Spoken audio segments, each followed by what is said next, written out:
Hello बच्चों, आपका स्वागत है आपके अपने YouTube channel highlight inter science classes में। बच्चों, आज हम लोग पढ़ने वाले हैं अवतल दर्पण द्वारा बने प्रतिबिंबों की विभिन्न स्थितियां। क्या पढ़ेंगे? अवतल दर्पण द्वारा बने प्रतिबिंबों की विभिन्न स्थितियां, अर्थात अवतल दर्पण में किसी वस्तु को कहाँ कहाँ रखेंगे ताकि उसका प्रतिबिंब प्राप्त हो। तो आपको बता दें कि अवतल दर्पण में 6 स्थितियां होती है। कितनी स्थितियां होती है? 6 स्थितियां होती है जिसमें वस्तुओं का प्रतिबिंब बनता है। पहली जो स्थिति होता है वह होता है अवतल दर्पण के सामने जब कोई वस्तु अनंत पर स्थित होती है। दूसरी जो होता है वह होता है वस्तु वैसे वक्ता केंद्र और अनंत के बीच में रहती है। तीसरी जो स्थिति होता है वह होता है वक्ता केंद्र पर जब वस्तु रहती है। चौथी स्थिति जो होता है वह होता है जब वस्तु वक्ता केंद्र और फोकस के बीच में स्थित होता है। पांचवी जो स्थिति है वह यह है कि वस्तु फोकस पर स्थित होती है। और छठा जो स्थिति, जो लास्ट स्थिति है, वह ध्रुव और फोकस के बीच में जब कोई वस्तु स्थित होती है तब। तब तक में 6 स्थिति होती है। हम लोग बारी बारी से 6 स्थिति के बारे में जानकारी इकट्ठा करेंगे कि क्या होता है, कैसे प्रतिबिंब बनता है। तो पहला जो केस है, पहला जो स्थिति है वह यह है जब वस्तु अनंत पर स्थित हो। जब वस्तु कहाँ स्थित हो? जब वस्तु अनंत पर स्थित हो। पूछेगा आपसे कि वस्तु कहाँ स्थित रहेगा, याद रखिएगा, कहेगा जब वस्तु कहाँ स्थित रहेगा, अनंत पे रहेगा। तो याद रखिएगा, जब वस्तु अनंत पर स्थित होती है तो उसका प्रतिबिंब कहाँ और कैसा बनता है वो आपको बताएंगे। तो देखिए, चित्र के द्वारा हम आपको स्पष्ट करेंगे। देखिए बाबू, यह हुआ अवतल दर्पण। बाहर से पेंट करेंगे तो यह अवतल दर्पण बन जाता है। मान लेते हैं एमएन जो है वो अवतल दर्पण है और यह जो है प्रधान अक्ष है। क्या है? प्रधान अक्ष है। प्रधान अक्ष है वह एक्स वाई। क्या है? एक्स वाई प्रधान अक्ष है। यहाँ जो है ध्रुव है, ये आपको पता होगा, यह ध्रुव है। उसके बाद यह हो गया फोकस और यह हो गया वक्ता केंद्र। वस्तु अनंत पर है। अनंत पर जो वस्तु स्थित होती है वहां से दो किरण चलती है, दो समांतर किरण चलती है। याद रखिएगा, जब कोई वस्तु अनंत पर स्थित होती है तो वहां से जो किरण चलती है, वहां से जो किरण चलती है वह समांतर किरण आती है। और याद रखिएगा, कोई भी वस्तु का प्रतिबिंब यदि खींचना होगा तो हमें ऐसे क्या लेना होगा, हमें सर्वप्रथम ऐसे अवतल दर्पण लेना होगा। और अवतल दर्पण में हमको ऐसे वहां पर ऐसे वस्तु को ना अनंत पर रखना होगा। वस्तु अनंत पर रहेगा तो वहां से दो किरण चलेगी। कितनी किरण चलेगी? दो किरण चलेगी। और वस्तु का प्रतिबिंब यदि खींचना है, यदि हमें किसी वस्तु का प्रतिबिंब खींचना है तो हमें दो किरणों की आवश्यकता होती है। इसलिए अवतल दर्पण से हम क्या करेंगे, दो किरण को खींचने का प्रयास करेंगे। देखिए, दो किरण है ना अनंत से आएगी। तो देखिए, अनंत से दो किरण आएगी, पहला किरण जो आएगी और फोकस से होकर आएगी। फोकस से होकर आएगी। अब पहला किरण फोकस से होकर आएगी। अब क्या होगी, यह फोकस से जब किरण आती है तो वह प्रधान के समांतर लौटती है। तो वह किरण कहाँ लौट जाएगी? प्रधान के समांतर। पहला किरण ऐसे बढ़ी। तो दूसरा किरण जो है वह आएगी इसी रेखा के समांतर, इसके समांतर आएगी, इस प्रकार आएगी और ऐसे आएगी कि यहाँ से ऐसे कटेगी। देखिए, दोनों किरण एक दूसरे को यहाँ पे काटी। दूसरा किरण आई है ऐसे और यह इसी पर लौट जाएगी। दोनों किरण एक दूसरे कहाँ पे काटी? यहाँ पर दोनों किरण एक दूसरे को काट रही है। यहाँ पे काट रही है, यहीं पे वस्तु क्या बनेगा? प्रतिबिंब बनेगा। आप देख भी सकते हैं कि ऊपर, इसके ऊपर में क्या फोकस है? क्या है? फोकस है। याद रखिएगा, जब कोई वस्तु अनंत पर स्थित होती है तो उसका प्रतिबिंब कहाँ बनता है? याद रखिएगा, जब भी वस्तु अनंत पर स्थित होती है उसका प्रतिबिंब कहाँ बनता है? फोकस पर बनता है। क्या बनता है? फोकस पर बनता है। ऐसा बनता है तो प्रधान अक्ष नीचे है तो वह वास्तु बनेगा, उल्टा बनेगा। और एक सबसे महत्वपूर्ण बात क्या होगा, वस्तु से काफी छोटा होगा। क्यों? अनंत अनंत बहुत दूर होता है, जैसे सूर्य बहुत दूर है, तारा बहुत दूर है और उसका प्रतिबिंब जो बनेगा काफी छोटा बनेगा। याद रखिए, वस्तु की तुलना में काफी छोटा। तो जब कोई वस्तु अनंत पर स्थित होती है तो उसका प्रतिबिंब कहाँ बनता है? याद रखिए, उसका प्रतिबिंब फोकस पर बनता है। क्या बनता है? फोकस बनता है। कैसा बनता है? तो वास्तविक बनता है। कैसा बनता है? वास्तविक। वास्तविक होगा तो उल्टा होगा और वस्तु से, याद रखिएगा, वस्तु से काफी छोटा होता है। वस्तु से काफी छोटा, इस बात को याद रखिएगा। तो जब कोई वस्तु अनंत पर स्थित होती है तो उसका प्रतिबिंब कैसा बनता है? तो जब कोई वस्तु अनंत पर स्थित होती है तो उसका प्रतिबिंब फोकस से बनता है। कैसा बनता है? तो वास्तविक बनता है, उल्टा होता है। अब वस्तु से क्या होता है? काफी छोटा होता है। इस फिगर के द्वारा बिल्कुल स्पष्ट है। आशा करते हैं आपको अनंत पर स्थित वस्तु के बारे में जानकारी हो चुकी है। अब हम दूसरा स्थिति लेते हैं अवतल दर्पण में। यह था पहला स्थिति जब वस्तु अनंत पर स्थित है। अब देखते हैं दूसरा स्थिति जब वस्तु कहाँ रहेगा? अनंत और वक्ता केंद्र के बीच में स्थित रहेगा। देखिए,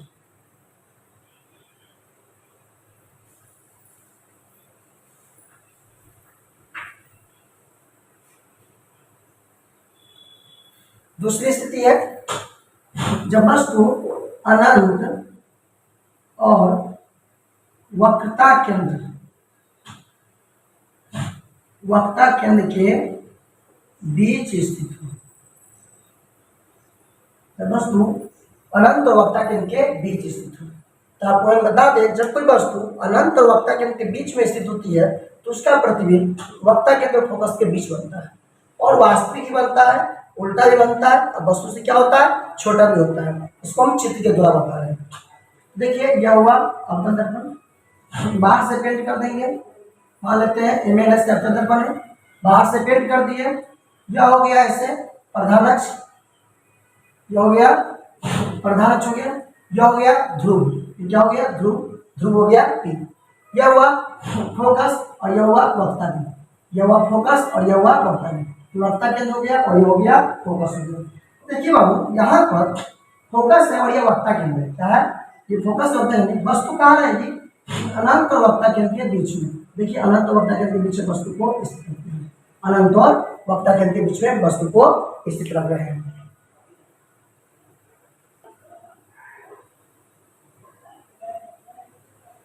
अब वस्तु कहाँ स्थित है, वस्तु अनंत और वक्ता केंद्र के बीच में। मान लेते हैं वस्तु जो है वह ए बी है, ए बी क्या है, वस्तु है। अब देखिए वस्तु की स्थिति हो गया अनंत और वक्ता केंद्र के बीच में, यह हुआ अनंत और यह हुआ वक्ता केंद्र, इसके बीच में वस्तु होती है, ठीक है। और हम आपको थोड़ा देर पहले बताया है कि प्रतिबिंब बनाने के लिए दो किरण की आवश्यकता होती है। तो देखिए पहला किरण चलेगी प्रधान अक्ष के समांतर, जो किरण प्रधान के समांतर चलती है वो फोकस से क्या होती है, निकल जाती है। तो चलिए पहला किरण गई और ऐसे फोकस से निकल गई। याद रखिएगा एनी टाइम जब कोई वस्तु प्रधान के समांतर ऐसे, जब कोई किरण प्रधान के समांतर चलती है तो वह दर्पण से परावर्तित होकर फोकस होकर निकलती है। इस बात को याद रखिएगा, पहले भी आपको बता चुके हैं। और दूसरा जो किरण है वो चलेगी वक्ता केंद्र से चलेगी, किससे चलेगी, वक्ता केंद्र से चलेगी। मेरा थोड़ा चेहरा हो जा रहा है, अब उस तरह कीजिएगा, वक्ता केंद्र से चलती है, ऐसे चलेगी, दूसरा किरण इस पर चलेगी और उसी पे क्या हो जाएगी, लौट चलेगी। दूसरा किरण इसी पर चलेगी और इसी पे क्या हो जाएगी, लौट चलेगी। देखिए दूसरा किरण इस पे आई है और उसी पे क्या होती है, लौट जाती है। देखिए पहला परावर्तित किरण इधर है और दूसरा परावर्तित किरण इधर है, दोनों एक दूसरे को इस बिंदु पे काट रहे हैं। इसको यहाँ पे ऊपर देंगे, ये देखिए यहाँ पे वस्तु का प्रतिबिंब बन रहा है, और ये जो प्रतिबिंब बनेगा वो बनेगा ए डैश बी डैश, बनेगा ए डैश बी डैश। तो वस्तु हो गया ए बी और उसका प्रतिबिंब हो गया ए डैश बी डैश। अब क्या देख रहे हैं आप कि ए बी जो वस्तु है उसका प्रतिबिंब यहाँ पर है ए डैश बी डैश, क्या है, ए डैश बी डैश। और एक बात स्पष्ट है कि देखिए यहाँ पे प्रतिबिंब क्या बना है, छोटा बना है। कैसा बना है, छोटा बना है। याद रखिएगा कि जब कोई वस्तु वक्ता केंद्र और अनंत के बीच में हो, चाहे अनंत और वक्ता केंद्र के बीच में रहती है, तो उसका प्रतिबिंब क्या बनता है, वक्ता केंद्र और फोकस के बीच बनता है, वक्ता केंद्र और फोकस के बीच बनता है। तथा वो क्या होता है, वास्तविक होता है। देखिए उल्टा है, तो वास्तविक होता है, ध्यान दीजिएगा, वास्तविक होता है, उल्टा होता है। अब वस्तु से छोटा होता है। देखिए यहाँ क्या है, वस्तु बड़ा है और उसका प्रतिबिंब क्या छोटा है, एकदम स्पष्ट है। याद रखिएगा जब कोई वस्तु अनंत और वक्ता केंद्र के बीच में होती है तो उसका प्रतिबिंब क्या बनता है, वक्रता केंद्र और फोकस के बीच में, वक्रता केंद्र और फोकस के बीच होती है, फोकस के बीच। याद रखिएगा जब कोई वस्तु अनंत और वक्ता केंद्र के बीच में रहती है तो उसका प्रतिबिंब वक्ता केंद्र और फोकस के बीच बनता है। क्या बनता है, वक्ता केंद्र और फोकस के बीच बनता है। कैसा बनता है, तो वास्तविक बनता है। कैसा बनता है, वास्तविक। इतना ही नहीं, वास्तविक बनता है, उल्टा बनता है और वस्तु से क्या होता है, छोटा होता है। इस बात को याद रखिएगा। तो जब कोई वस्तु कहाँ स्थित रहती है, अनंत और वक्ता केंद्र के बीच में स्थित रहती है तो उसका प्रतिबिंब कहाँ बनता है, वक्रता केंद्र और फोकस के बीच बनता है। कैसा बनता है, वास्तविक बनता है, उल्टा बनता है और क्या होता है, छोटा होता है। इस बात को याद रखिएगा। अनंत और वक्ता केंद्र के बीच में तो वस्तु बनेगा वक्ता केंद्र और फोकस के बीच बनेगा, वास्तविक, उल्टा और क्या होगा, छोटा होगा। यह हो गया दूसरा स्थिति। अब हम लोग बात करेंगे तीसरी स्थिति, जब वस्तु कहाँ रहेगा, वक्ता केंद्र पर रहेगा। देखते हैं तीसरी स्थिति।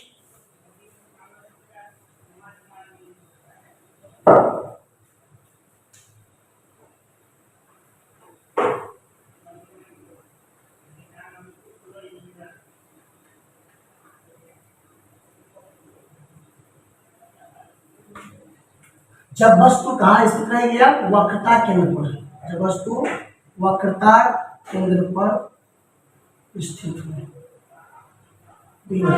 वस्तु कहाँ है, वक्रता केंद्र पर स्थित है, ठीक है। अब देखिए यह हो गया वक्रता केंद्र, ये पहले हो गया दर्पण, अवतल दर्पण जिसे एमएन के द्वारा दिखाते हैं। यह हो गया प्रधान अक्ष एक्स वाई हो गया, ये हो गया ध्रुव, ये हो गया फोकस, ये हो गया वक्रता केंद्र।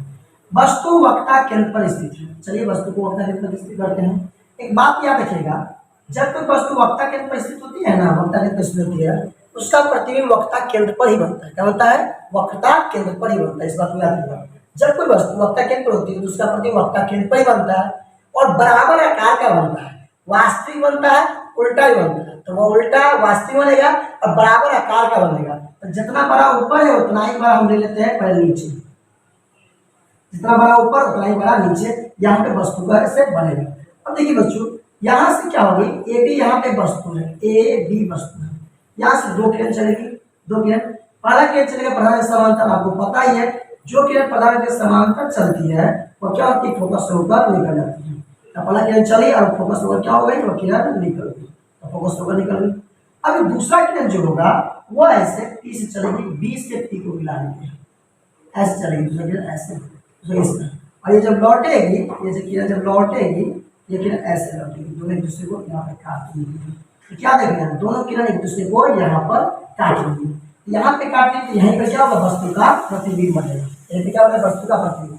यहाँ पे देख रहे हैं पहला किरण आई लौट गई, दूसरा किरण आई और इस टाइप लौटी है, दोनों एक दूसरे को यहाँ पे काटा, तो यहीं पे बना वस्तु का प्रतिबिंब। अब देख रहे हैं कि ए बी वस्तु था तो उसका प्रतिबिंब क्या बना, ए डैश बी डैश, क्या बना, ए डैश बी डैश बना। यह हो गया वक्रता केंद्र पर जब कोई वस्तु स्थित रहती है तो उसका प्रतिबिंब। याद रखिएगा, जब कोई वस्तु वक्रता केंद्र पर स्थित रहती है तो उसका प्रतिबिंब वक्रता केंद्र पर ही बनता है, वक्रता केंद्र पर ही बनता है। ऐसा होता है तो वास्तविक होता है, साथ ही साथ उल्टा होता है। इतना ही नहीं, वस्तु के बराबर आकार का होता है, वस्तु के बराबर बराबर आकार का होता है, वस्तु के बराबर आकार का होता है। तो याद रखिएगा, अवतल दर्पण में एकमात्र यही स्थिति है जब वस्तु का प्रतिबिंब कैसा बनता है, बराबर आकार का बनता है। यहाँ पर देख सकते हैं आप, वस्तु का प्रतिबिंब कैसा बन रहा है, बराबर आकार का बन रहा है। तो तीन स्थिति के बारे में को है ना जानकारी हो चुका है। अब है चौथी स्थिति, जब वस्तु कहा रहेगा वक्रता केंद्र फोकस के बीच में रहेगा। तो चौथा स्थिति देखिए आप,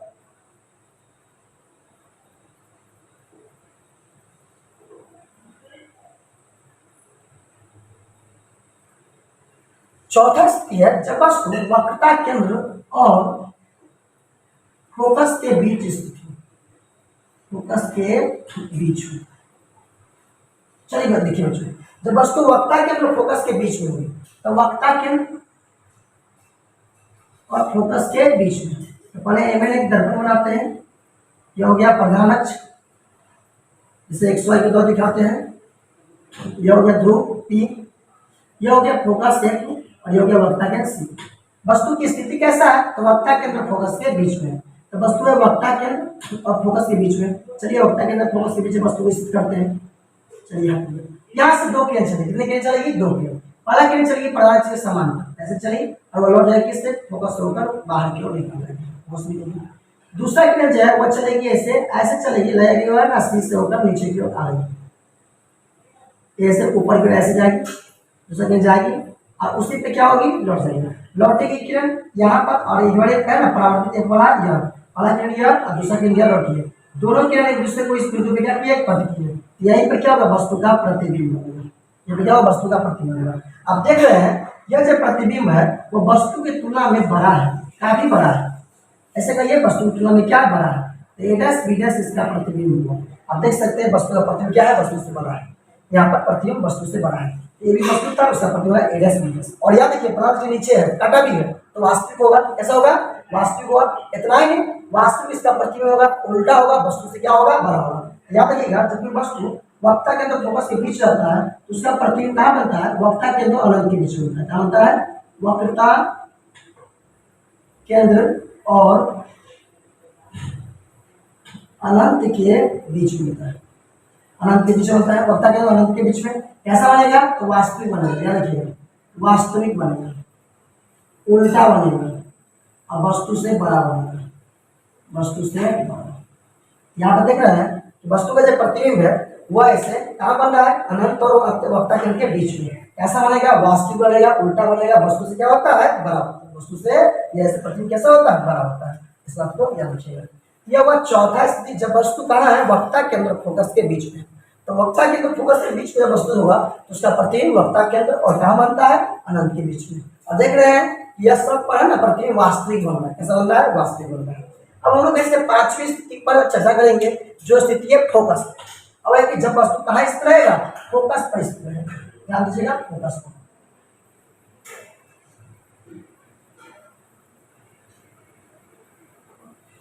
वस्तु कहाँ रहेगा, फोकस पर। जब वस्तु फोकस पर है,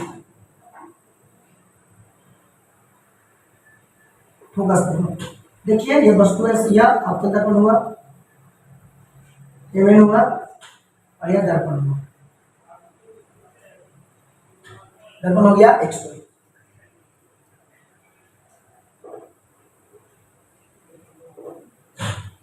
यह हो गया ध्रुव, पी हो गया, पी हो गया ध्रुव, ये हो गया एफ और ये हो गया सी। वस्तु की स्थिति क्या करा है, फोकस पर है। चलिए वस्तु को हम फोकस पर खड़ा करते हैं। चलिए वस्तु को फोकस पर खड़ा करते हैं। तो देखिए बच्चों, यह वस्तु जो है वो फोकस पे खड़ा है। अब वस्तु जब फोकस पे खड़ा है, यहाँ से दो किरण चलेगी, पहला किरण चलेगी पहला के समांतर, जो किससे होकर निकल जाएगी, जो इसे फोकस होकर निकल जाएगी। और दूसरा किरण जो है ऐसे चलेगी, ऐसे यह ऊपर की ओर जाएगी और उसी पर क्या हो जाएगी, लौट भी जाएगी, लौटी की ऐसे, और पहला किरण ऐसे चलेगी ऐसे। अब क्या देख रहे हैं, दोनों किरण एक दूसरे के समांतर निकल रही है, दोनों किरण एक दूसरे के समांतर। कैसे खींचेगा, यहाँ से ए बी जो वस्तु है, मान लेते हैं ये ए बी वस्तु है, ए बी वस्तु है, बी से दो किरण, एक किरण समांतर, वो फोकस से निकल गई, जब पता है आपको। दूसरा किरण आपको सी से जाना, तो ऊपर क्यों गया, उसी पर क्या हो गया, लौट गई, ये किरण सीधा निकल गई। ठीक है, दोनों किरण एक दूसरे क्या होती है, यहाँ पर समांतर, क्या है, समांतर है। और आपको पता है, पहले बन पता है, जब वस्तु अनंत में स्थित था तो उसका प्रतिबिंब क्या बना था, फोकस पर बना हुआ था, और वहां से अनंत से जो किरण आई थी वो समांतर आई थी। तो अभी किरण जा रही है समांतर, इसका मतलब पक्का कहाँ पे जा रही है, अनंत पे जा रही है। तो याद रखिएगा, जब कोई वस्तु फोकस पे स्थित होगा तो उसका प्रतिबिंब कहाँ बनेगा, अनंत पर बनेगा। फोकस पर होगा तो उसका प्रतिबिंब कहाँ बनेगा, अनंत पर बनेगा। याद रखिएगा, जब कोई वस्तु फोकस पे स्थित होती है तो उसका प्रतिबिंब अनंत पर बनता है। क्या बनता है, अनंत पर, अनंत बनेगा। और कैसा बनेगा, तो वास्तविक बनेगा, वास्तविक बनेगा, उल्टा भी बनेगा। क्या बनेगा, उल्टा। और इतना ही नहीं, वस्तु से काफी बड़ा होगा, वस्तु से काफी बड़ा प्रतिबिंब बनेगा। इस बात को याद रखिएगा, छोटा बड़ा नहीं, तरीका से नहीं, वस्तु से बहुत बड़ा बनता है। अनंत है, अनंत बहुत दूर हो गया, तो वस्तु से काफी बड़ा प्रतिबिंब बनता है जब वस्तु कहाँ रहेगा, फोकस पर रहती है। तो अभी तक आपने देखा 5 स्थिति, पांचों स्थिति में एक बात का अनुभव कीजिएगा, गौर से देखिएगा, एक बात सब में कॉमन है कि प्रतिबिंब हमेशा वास्तविक ही बनता है। क्या बनना, प्रतिबिंब वास्तविक बनता है। लेकिन अब जो छठा जो स्थिति है उसमें प्रतिबिंब काल्पनिक बनेगा। कैसा बनेगा, काल्पनिक। देखिए काल्पनिक बना के आपको हम दिखा रहे हैं, वह छठा स्थिति।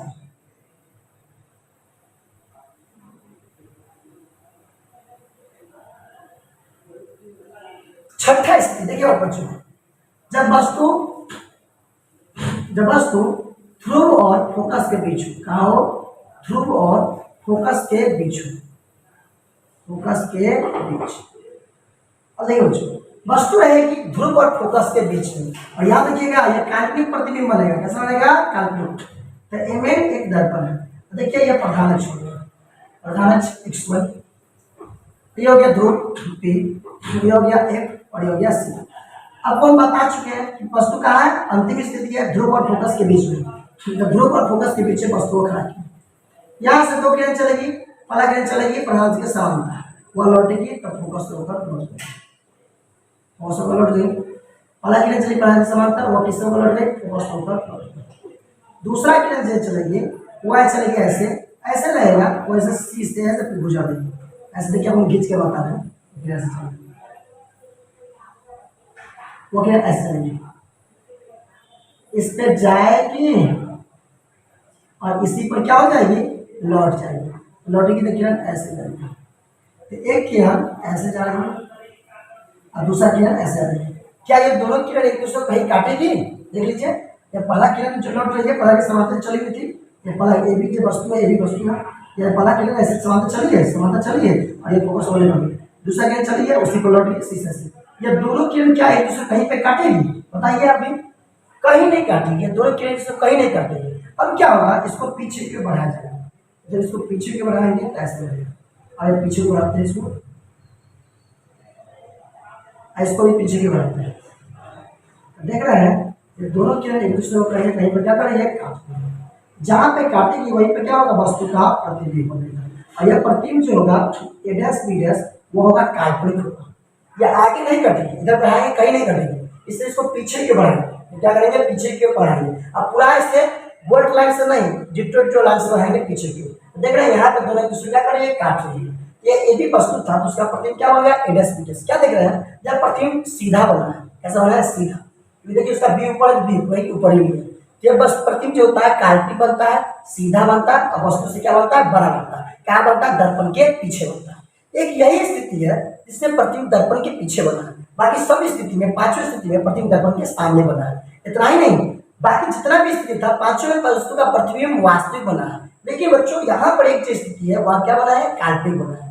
तो याद रखिए बच्चों, जब कोई वस्तु ध्रुव और फोकस के बीच में होती है तो उसका प्रतिबिंब कहाँ बनता है, दर्पण के पीछे बनता है। प्रतिबिंब कहाँ बनेगा, दर्पण के पीछे बनता है, याद रखिएगा, प्रतिबिंब दर्पण के पीछे बनता है। तो कैसा बनता है, तो बच्चों याद रखिए काल्पनिक बनता है। कैसा बनता है, काल्पनिक। इतना ही नहीं, काल्पनिक बनेगा तो सीधा तो होगा ही, काल्पनिक बनता है, सीधा बनता है, अब वस्तु से बड़ा होता है। वस्तु से क्या होता है, बड़ा होता है। इस बात को याद रखिएगा। तो जब कोई वस्तु ध्रुव और फोकस के बीच में स्थित होती है तो उसका प्रतिबिंब दर्पण के पीछे बनता है, तथा वह कैसा होता है, काल्पनिक होता है, सीधा होता है, अब वस्तु से क्या होता है, बड़ा होता है।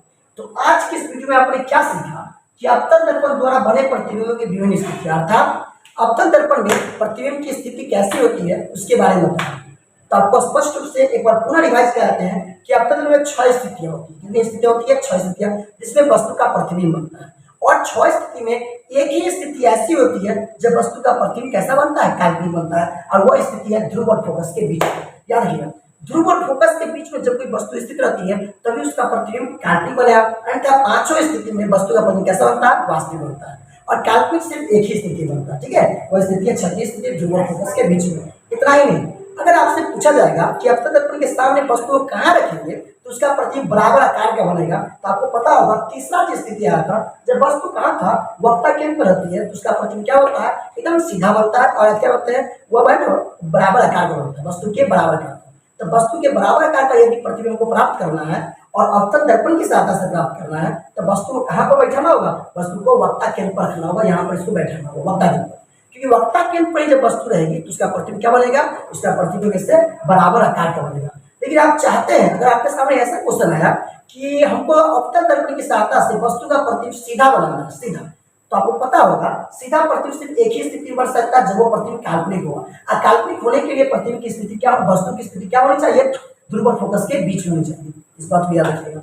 और एक बात अब हम शुरू से रिवाइज और करा रहे हैं, जब वस्तु अनंत पर होती है तो उसका प्रतिबिंब फोकस से बनता है। जब वस्तु वक्ता केंद्र और अनंत के बीच में होती है तो उसका प्रतिबिंब वक्ता केंद्र और फोकस के बीच में होता है। जब वस्तु क्या होती है, जब वस्तु इससे वक्ता केंद्र पर होती है तो उसका प्रतिबिंब वक्ता केंद्र ही बनता है। और जब वस्तु वक्ता केंद्र और फोकस के बीच में होता है, फोकस के बीच में, तो वक्ता केंद्र फोकस के बीच में होता है, प्रतिबिंब वक्ता केंद्र और अनंत के बीच में बनेगा। और जब वस्तु फोकस पर होती है तो उसका प्रतिबिंब अनंत पर बनता है। इतना ही नहीं, जब वस्तु क्या होती है, ध्रुव और फोकस के बीच में होती है तो उसका प्रतिबिंब दर्पण के पीछे बनता है। क्या बनता है, दर्पण के पीछे बनता है। और वह कैसा बनता है, याद रखिए, दर्पण के पीछे बनेगा तो काल्पनिक बनता है, काल्पनिक होगा तो सीधा होगा, सीधा होगा तो क्या होगा, वस्तु से क्या होगा, बड़ा होगा। ऐसा कुछ जो नहीं है कि वो सीधा होगा तो वस्तु से बड़ा ही होता है, लेकिन इस स्थिति में वस्तु से क्या होगा, वह बड़ा होगा। कभी सीधा भी होता है तो छोटा भी होता है, जैसे उत्तर दर्पण। ठीक है, तो आज के वीडियो में आपको बताया गया कि अवतल दर्पण में 6 स्थिति में जब वस्तु रहती है तो उसका प्रतिबिंब कहाँ और कैसा होता है। ठीक है, फिर मिलते हैं नेक्स्ट वीडियो में। नेक्स्ट वीडियो में लेकर हम आ रहे हैं उत्तल दर्पण द्वारा बने प्रतिबिंबों की विभिन्न स्थिति। उत्तल दर्पण, तो उत्तल दर्पण में के बारे में हम अगला वीडियो में चर्चा करने वाले हैं। तब तक के लिए बेस्ट ऑफ लक।